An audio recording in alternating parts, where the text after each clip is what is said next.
प्रभु यीशु मसीह के अनमोल और पवित्र नाम में प्रिय भाइयों और बहनों, आप सबको मेरा नमस्कार। आज हम एक अत्यंत गहरे और जीवन परिवर्तनकारी अध्याय पर ध्यान करने जा रहे हैं।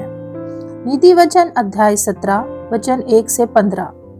ये वचन सिर्फ ज्ञान नहीं देते, बल्कि हमारे घर, हमारे संबंध, हमारे निर्णय और हमारे हृदय को परमेश्वर की रोशनी में खड़ा करते हैं।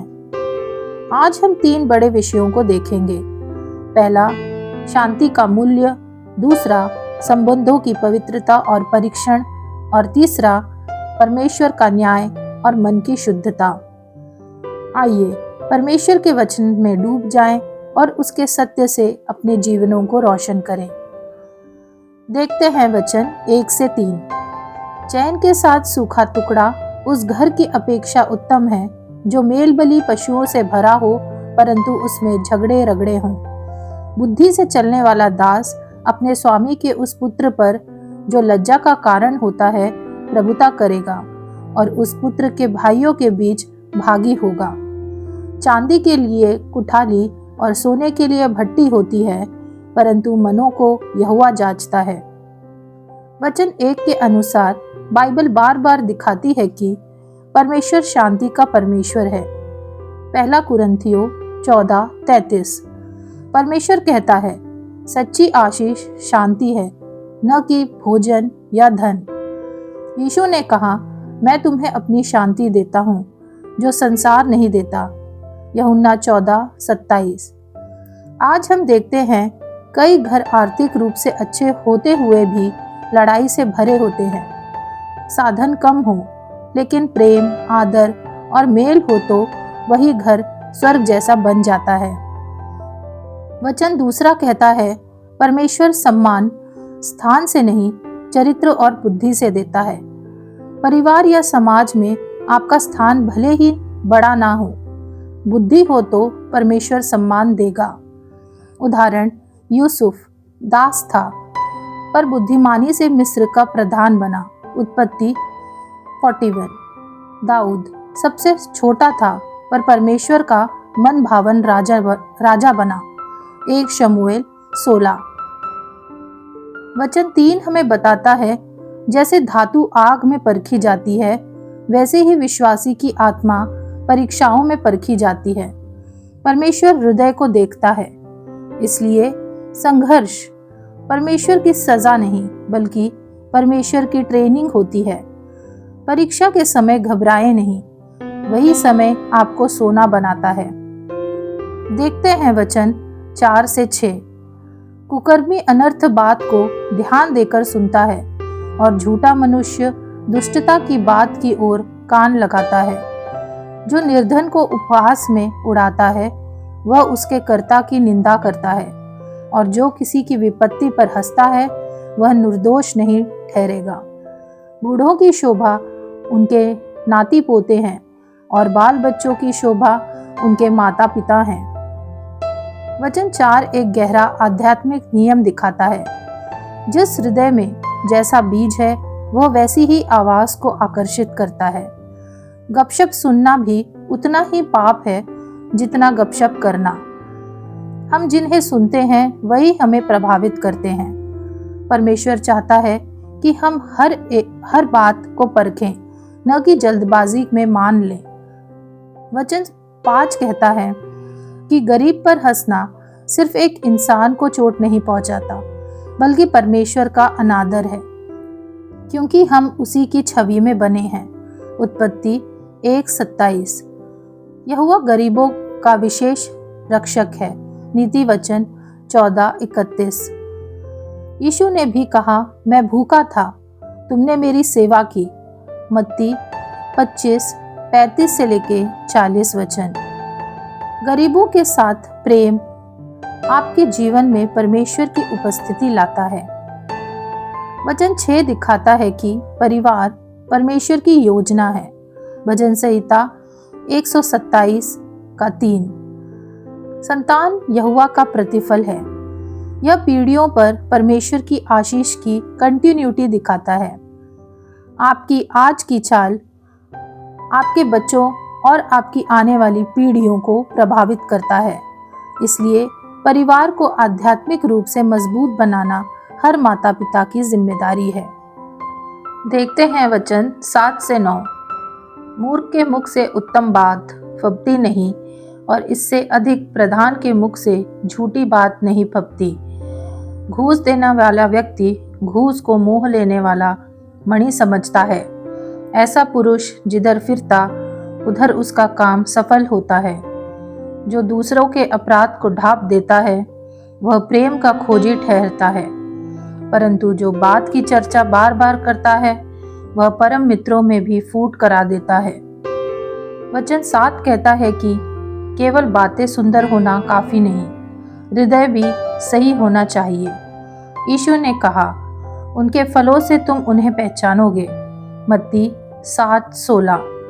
इसलिए मीठी बातों से किसी के पीछे मत जाएं, उसके चरित्र को देखें और खुद को भी अच्छे चरित्र वाला बनाएं। वचन 8 हमें बताता है कि घूस मानो शैतानी रत्न है, यह अंधकार फैलाता है, परंतु निर्गमन 23:8 कहता है, घूस न्याय को बिगाड़ देता है। घूस तात्कालिक लाभ देता है, लेकिन दीर्घकालिक नुकसान ही होता है, आत्मिक भी सामाजिक भी। लेकिन परमेश्वर का राज्य न्याय पर खड़ा है। यशाया 9:7। इसलिए विश्वासी व्यक्ति को सत्य के मार्ग पर चलना चाहिए, तब भी जब कठिन हो। वचन 9 हमें परमेश्वर की प्रकृति दिखाता है। पाप ढांपना, न कि उजागर कर अपमान करना। भजन संहिता 32:1 कहता है, जिसका अपराध ढका गया वह धन्य है। और 1 पत्रस 4:8 कहता है, प्रेम बहुत पापों को ढांप देता है। इसलिए प्रियजनों, हर छोटी गलती पर रिश्तेदारों या साथी को शर्मिंदा करना गलत है। प्रेम छोटा मुद्दा बड़ा नहीं बनाता, बल्कि शांति खोजता है। हमारा हृदय क्षमा करने वाला होना चाहिए। देखते हैं वचन 10 से 12।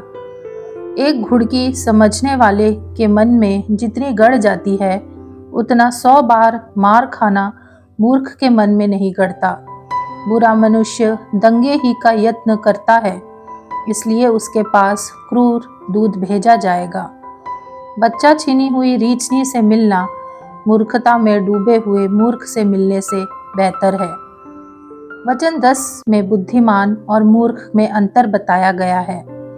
मूर्ख सुधार से घृणा करता है, बुद्धिमान सुधार से बढ़ता है।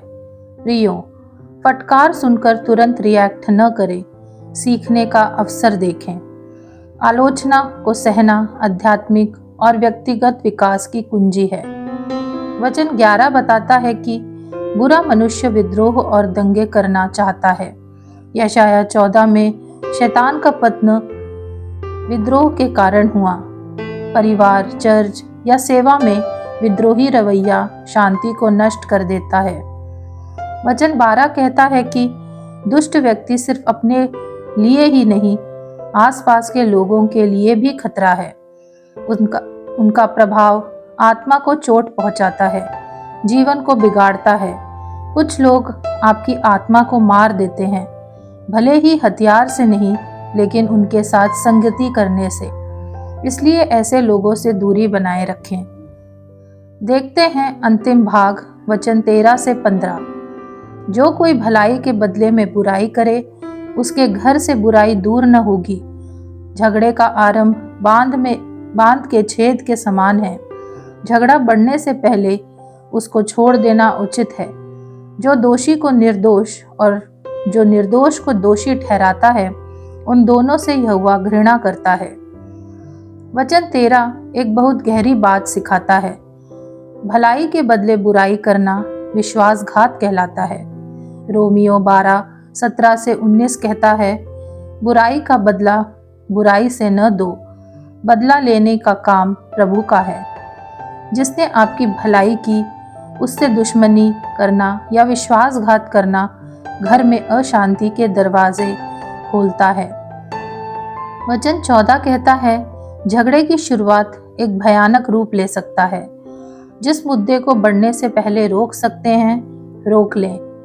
नम्रता झगड़े का जन्म होने से पहले ही उसे खत्म कर सकती है। वचन 15 में हमें बताता है कि दोषी को निर्दोष और निर्दोष को दोषी ठहराना परमेश्वर की दृष्टि में घोर पाप है, क्योंकि परमेश्वर का सिंहासन न्याय और धर्म पर स्थिर है। वचन संहिता 89:14, यशाया 5:20 में परमेश्वर ने चेतावनी दी, जो बुराई को भलाई और भलाई को बुराई कहते हैं उन पर हाय। इसलिए प्रियजनों, सही को सही और गलत को गलत कहना परमेश्वर का पक्ष लेना है। न्याय से समझौता करने वाला जीवन कभी परमेश्वर की आशीष नहीं पाता। भाइयों और बहनों, इन 15 वचनों में परमेश्वर हमें सिखाता है, शांति धन से बढ़कर है, बुद्धिमानी पद से बड़ी है, परमेश्वर हृदय को परखता है, झूठ, झगड़ा, घूस और अन्याय से परमेश्वर को घृणा है, और प्रेम, क्षमा और नम्रता आत्मिक परिपक्वता के चिन्ह हैं। ईश्वर चाहता है कि हम ऐसे जीवन जिए जो उसके चरित्र को प्रतिबिंबित करे। आइए अपने सरों को झुकाते हैं और परमेश्वर से प्रार्थना करते हैं कि इन बातों को परमेश्वर हमारे जीवन में पूरा करे। हे परमेश्वर, आज के वचनों के द्वारा हमारे हृदय को बदल, हमारे घरों को शांति का घर बना, हमारे जीवन को बुद्धि, नम्रता और प्रेम से भर दे। हमें न्याय और सत्य के मार्ग पर चलने की शक्ति दे। यीशु मसीह के सामर्थी नाम में आमीन। अगर आज का संदेश आपके जीवन में आशीष बना है तो इस चैनल को सब्सक्राइब करें, वीडियो को लाइक करें और इसे किसी ऐसे व्यक्ति के साथ शेयर करें जिसे यह आशीष दे सकता है। प्रभु आपको बहुत आशीष दे।